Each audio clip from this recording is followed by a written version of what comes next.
Similarly, there is a fire wash. This fire wash, we call it klesha nashana kriya. That means an act which will take away the impurities that gather around you. We are inclusive, not by choice. We are inclusive by the nature of our existence.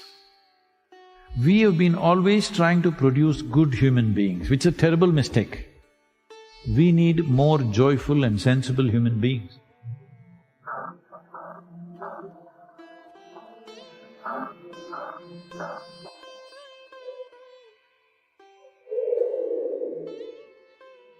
From Siachen to now the Andamans, which next corner of the world are you going to take yoga to?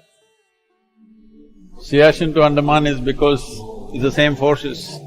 And as you know, this is the only place where the Triforce Command is there.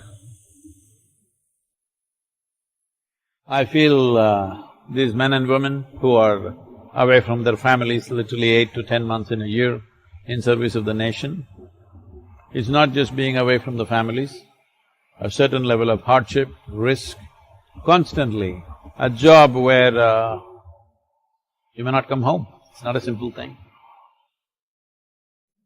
For them, I feel the many dimensions of yoga are most vital. This is why I'm trying to bring focus on the forces, because if we do not offer the best tools we have to them, then how are we a nation? So that's why Siachen to Andaman. The journalist yesterday who was interviewing me asked, Sadhguru, you are not with your yoga family, you're every year, year after year, you're being with the defense forces, why?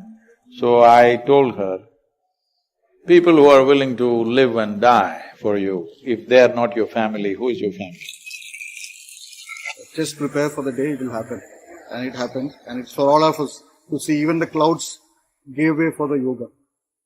It was excellent.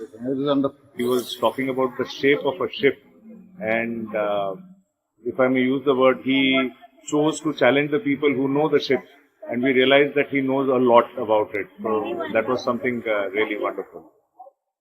Overall, it was a very enriching experience. The Upa Yoga that we did today morning, I think I'll definitely make it a part of my life. Generally, this tea is a very big thing. This day tells kada. Daily snanal chestar. No, why I'm asking is in Chennai they're having bath once in 3 days. You need to understand, this body is made of fundamentally 5 elements of earth, water, fire, air and space. This season in our yoga center, because we have a wind tunnel, so at this time all our people are doing sadhana just standing in the wind like this, because this is a wind wash. Water wash you're doing every day, wind wash you can do. People, yogis were always smearing themselves with earth, but today that's become mud bath in the spa, okay? So mud bath is there. Similarly, there is a fire wash. This fire wash, we call it klesha nashana kriya. That means an act which will take away the impurities that gather around you. Because your body is not just here, your body doesn't stop here, it extends itself. Have you noticed, if somebody comes too close, right there itself there is a feeling that, you want some distance. So you gather material on your body, you wash it. Similarly, you're gathering other kinds of material upon your energetic system. You can wash this water with water, certain impurities will go with that. If you wash it with air, certain other things will go. Similarly, there's a fire wash, which you're calling drishti. If you come to the yoga center, we're doing this klesha nashana kriya in a scientific manner, how it should happen. We have relieved people of various chronic ailments just by this fire wash.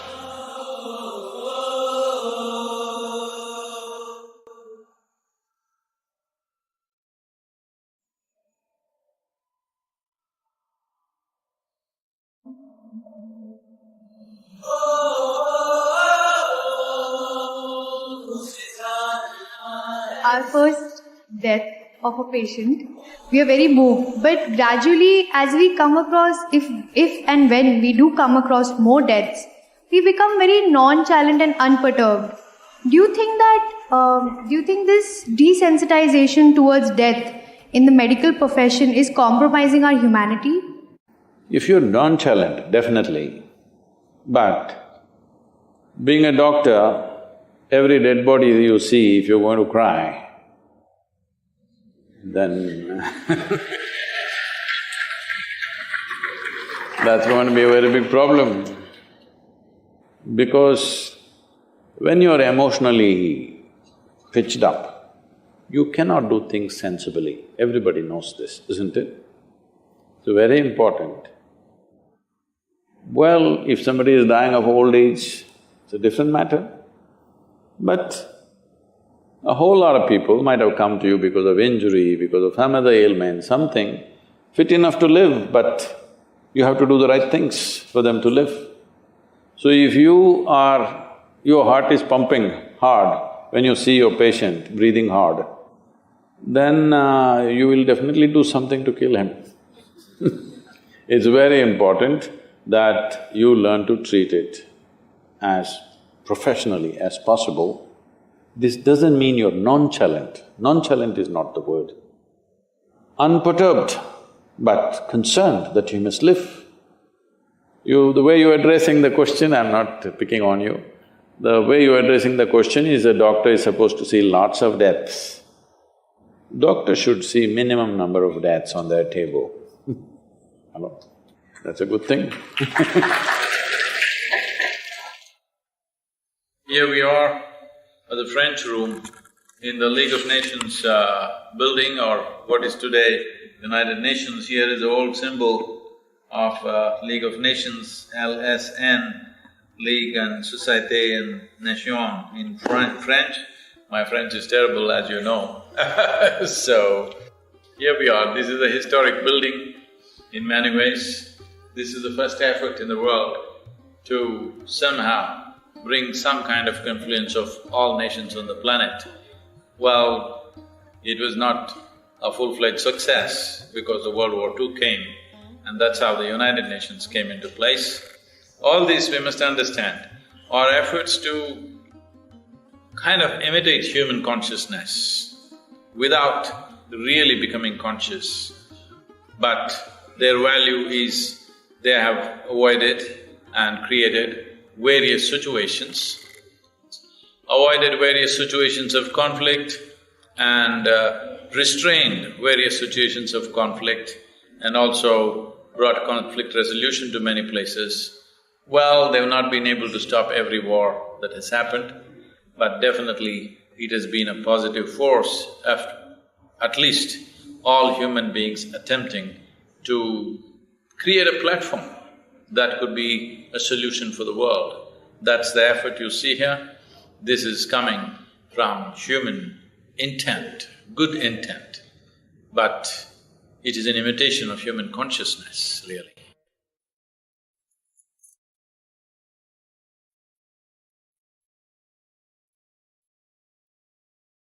If inclusiveness is the very basis of spirituality, how can we enable communities, especially our young people, to grow up with the belief of inclusiveness? We are inclusive not by choice. We are inclusive by the nature of our existence.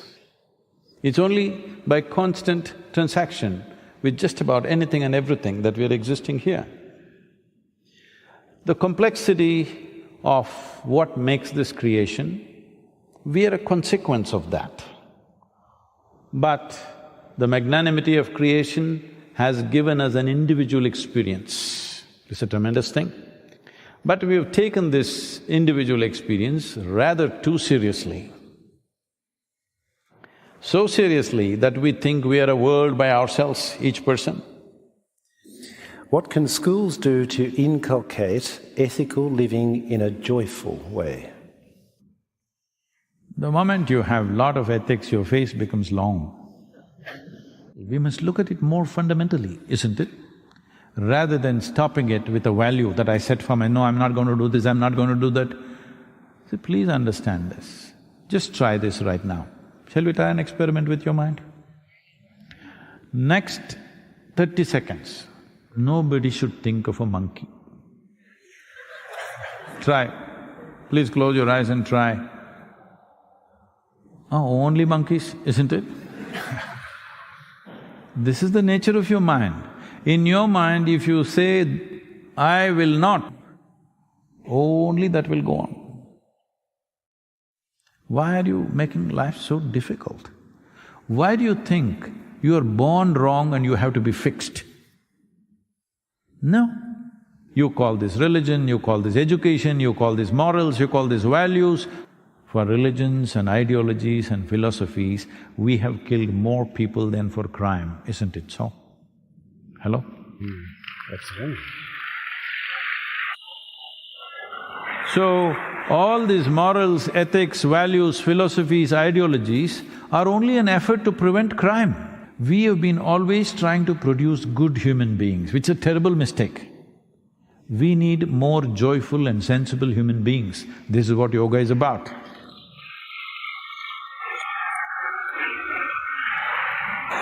When you're joyful, you want to kill somebody?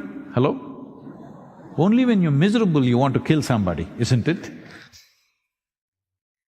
Right now, there are so many burnout syndromes, young people losing, their minds, losing their orientation, millennials and the Generation Y. So what is your advice for them? See, this is because they're trying to upgrade their activity without upgrading the machine. Without upgrading the capability of this machine, if you upgrade the activity, you will burn out. It is like you took a streetcar on a Formula 1 track, it'll burn out.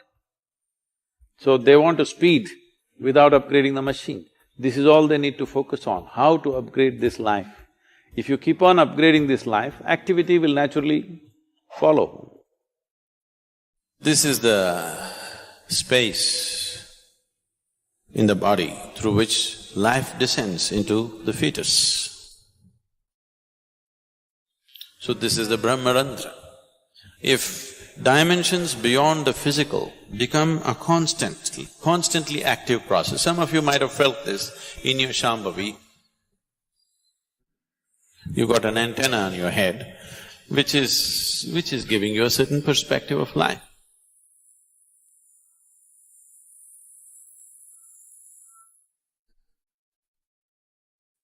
If you have a newborn baby in your home, you would see a certain part of the skull is not formed. Have you noticed this? So the child has to be handled gently, that part is just skin, there is no bone.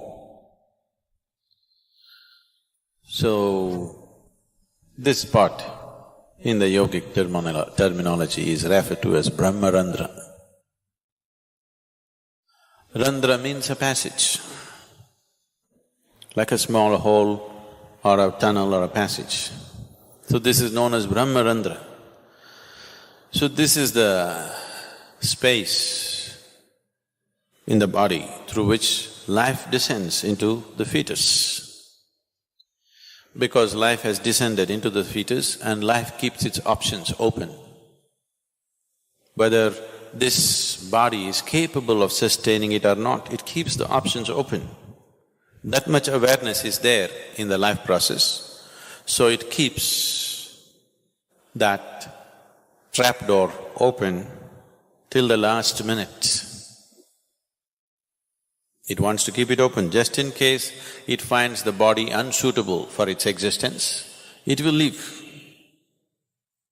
And it does not want to leave from any other passage in the body, it wants to leave the way it came. A good guest always comes through the front door and goes out through the front door.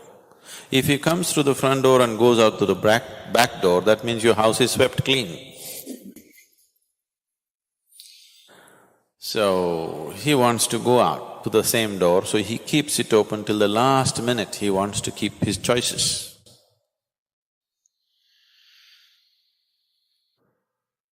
there are any number of… probably if there are doctors or obstetricians, you would know, there are any number of cases where by all medical parameters, the fetus is healthy, everything is fine, but for some reason, a stillbirth happens. Simply because the life within is still choosing. If it finds the wrong kind of body is happening, life has its own karmic substance and the fetus has the karma of the parents. So, it has made its choice, it is 90% of the time it is correct or more, it is correct. Sometimes it is conscious that it could make a wrong choice. So this is the reason why during pregnancy, so many precautions were taken to create a different kind of atmosphere around a woman who is pregnant. We are giving that up now, a woman goes to work, she sits in the cinema, she goes all over the place. Such a thing is not maintained anymore. This was done just hoping something better than who both of you are comes into your womb. You know what I'm saying? You are husband and wife, you are of a certain quality. You want your child to have a higher quality than who you are, not just like you. Someone better than you should come into your womb, so that for that sake, even a husband was not allowed to see a woman beyond a certain stage of pregnancy, because she is to be kept in a certain state of comfort and well-being, with a certain type of thought, with a certain type of atmosphere, trying to please her system in all ways, right kind of incense, right kind of sounds, right kind of mantras, right kind of food, everything, so that her body is in a state that it welcomes the right kind of being. Maybe in today's world it is all these things are out of question. So if a being enters into this particular fetus and finds it unsuitable as it evolves to become a baby, then it leaves. That is why one door is kept open. So this is the Brahmarandra. And even when you leave one day, you can leave whichever way. But if you leave through the Brahmarandra, it is the best way to leave. If you leave consciously whichever part of the body, it is fine. But if you can leave from there, it is the best way to leave. So because there is lot of talk about this, there are books which have been written about it. One thing is, there's a huge possibility that individual people may start imagining things on top of their head or between their forehead, they keep imagining many things. Because you need to understand this, wherever you focus your mind, there will be some twitching. If you want, right now you experiment, hold your little finger like this and focus at the tip of this little finger, you will see within a minute's time there will be twitching. Any part of the body, if you focus your mind, some twitching you will notice. So that is not to be mistaken as some other great process happening within you. Or of course, there are physiological twitches and twists happening here and there. Once in a way it happens to you, you're sleeping, some part of the body, little bit of twitch and this and that. Especially if you're very nervous, it could happen to you quite often. If you're at ease, it may not happen. If you're in a little bit of tension or stress, it could happen to you in different parts. So that is not to be mistaken either. I don't know if I should say this, because if I say this, you may start imagining all kinds of things. If you become meditative, now that you are becoming, as you do Shambhavi, I shouldn't say this, it'll lead to all kinds of things. Because people have a very wild imagination. I always avoid telling them anything which is not in their experience, because they will start imagining all kinds of things. Anyway, if you don't do this to yourself, it's not necessary. If I hold my hand above my Brahmarandra, even up to 4 feet above, if you hold it, you will see a clear feeling in your hand, which is always in the form of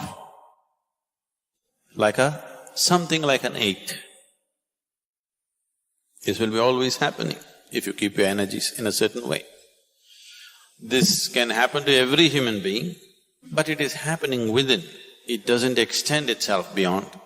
Because the final two chakras, out of the 114 chakras that are there in the system, 2 chakras are outside the body. If dimensions beyond the physical become a constantly active process, some of you might have felt this in your Shambhavi, for a few moments, you feel something beyond yourself has become active. So if a dimension beyond your physicality becomes a continuously active process within you, then after some time, these 2 chakras which are dormant and outside the body become active. If they become active, there is you got an antenna on your head. You seen a police antenna? You got an antenna on your head, which is giving you a certain perspective of life.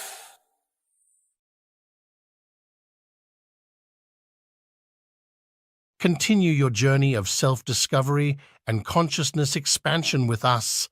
Share this video to inspire others to join us on this journey of personal growth.